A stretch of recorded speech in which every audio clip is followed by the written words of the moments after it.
I'm saying? You know, Pedro, Muncie Drive, OC, Jarvis, you know, you got Fundry, what you got, Dunville. So many little blocks over there, man, you know, so definitely, you know what I'm saying? You ain't been to Piney Point if you ain't touched one of those blocks. That's just the facts for sure, man. But let's talk about your experience growing up over there, though.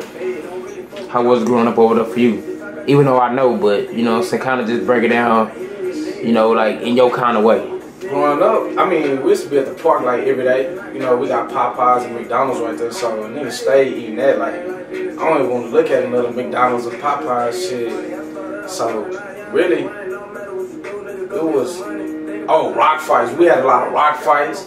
I'm talking about niggas used to be stealing out of Sonny's, Target, and Walmart. We never paid to go to AMC.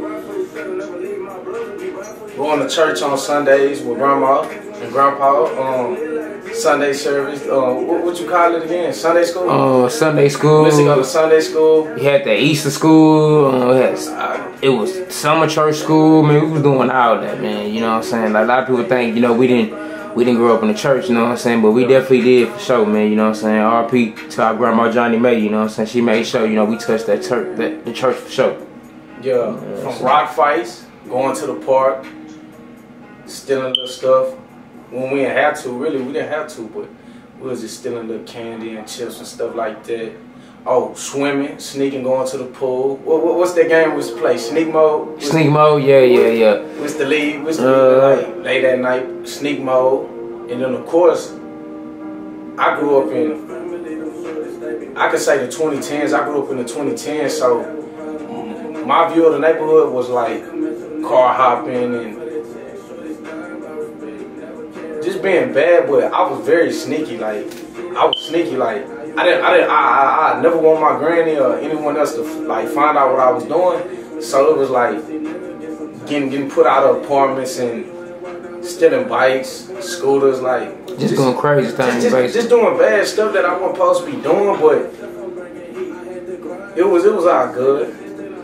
Really just chilling on Muncie though, playing a little basketball and trying to figure stuff out, really, like on my own. Really, that's how it was for me. Like, everything that y'all did before me, like, we didn't follow in y'all footsteps because we didn't necessarily watch y'all do it, if that makes sense. Like, if I wasn't a part of it, I don't know what y'all did. So all I did was try to maneuver through the neighborhood and figure out how to do bad stuff by myself without too much of involving y'all in my business. So, right.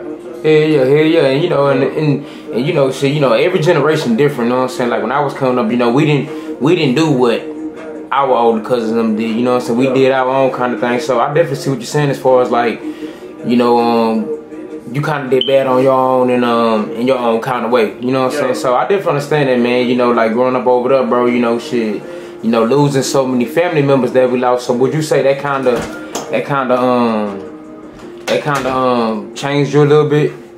Yeah, it most definitely changed me because, man, he passed when I was maybe 5 or 6, but I remember, like, he had that discipline. Like, man, he punched me in my chest, made me do push-ups and all types of stuff. So, like, yeah, I can say, like, me losing older family members and just people I'm close to, like, that really didn't steer me in a bad direction, but it made me be sneaky, if that made sense. It made me be more sneakier because I didn't have that person to guide me, in a sense, like discipline me, basically. Right, because you and E was like real close, huh? Yeah, we was very close. Like, I still remember all types of stuff like that I shouldn't remember. So it's like I didn't have that discipline. Like, of course, my granny and my mom, like, I had them, but like that male figure, like, who was hands on, like, that left when E died. So it was like I was more sneaky in a sense, because if I do something, they wouldn't be like, oh, I leave it to E, but like E would hear about it, and like he'll come.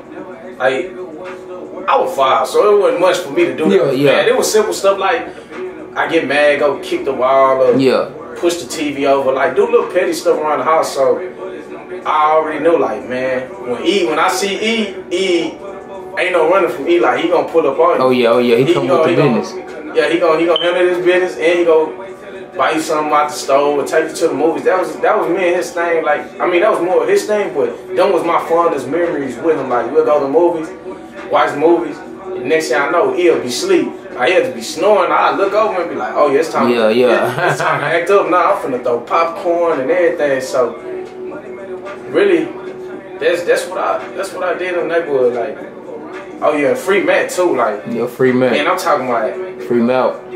Freak out, man. Free all of them. Free all of them. And rest in peace, everybody else. But like, that's how it was for me. Yeah, real talk, man. So let's kind of transition to the music thing, man. So when did you really decide that you want to do music? Around what time? Was you in school? Was you out of school? When did you decide to do music? I was never the type to rap in school. Like, actually, I'm an introvert. Like, I don't like cameras. I don't like people. Like, I'm a people's person. As much as I say I'm an introvert, like, I'm really a people's person. Like, people will meet me and I could, how can I say it? Like, I attract people. Yeah. Basically, I attract people and stuff like that.